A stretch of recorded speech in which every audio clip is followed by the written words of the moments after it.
fase final que começa semana que vem já, não vai dar para descansar.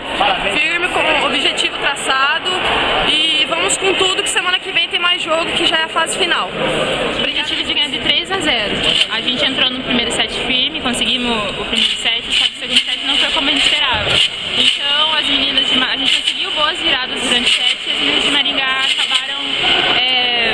acabando com o nosso set, com a nossa alegria. Então o resultado não foi o nosso esperado, a gente está fora da final, mas tem um aberto ainda e boa sorte para Maringá agora. Vitória muito importante pra gente, nós classificamos em primeiro e agora vamos com tudo pra final.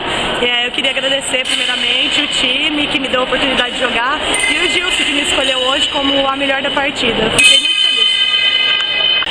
Bom, primeiro nós queremos agradecer a Deus, né, pelo trabalho que nós temos realizado aqui e agradecer a Deus por essa vitória que conseguimos hoje. A equipe mostrou hoje que é boa, que está trabalhando para isso, teve uma superação muito grande.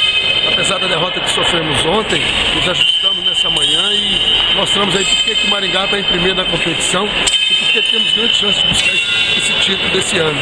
A gente precisava fazer 3-0, né? Porque o resultado do jogo lá em Araucária tinha sido 3-0 para o Unibrasil, então a gente não poderia perder nenhum set. E a gente teve talvez a bola do jogo no segundo, a gente venceu bem o primeiro, né? Por 25-13, o segundo set estava 24-24, a gente errou o saque e na sequência acabamos perdendo por 26-24. Aí foi nítido o abatimento da equipe, a gente já sabia que não tinha mais chance de chegar à final, né? Então a gente já poupou algumas atletas, tal, porque ainda tem os jogos abertos pela frente, a gente precisa segurar o grupo ainda para essa competição. Ficamos em terceiro lugar, mas acreditamos que fizemos um bom trabalho e por muito pouco não chegamos à final. É muito importante pra gente, nós classificamos em primeiro e agora vamos com tudo pra final. Eu queria agradecer primeiramente o time que me deu a oportunidade de jogar e o Gilson que me escolheu hoje como a melhor da partida. Fiquei muito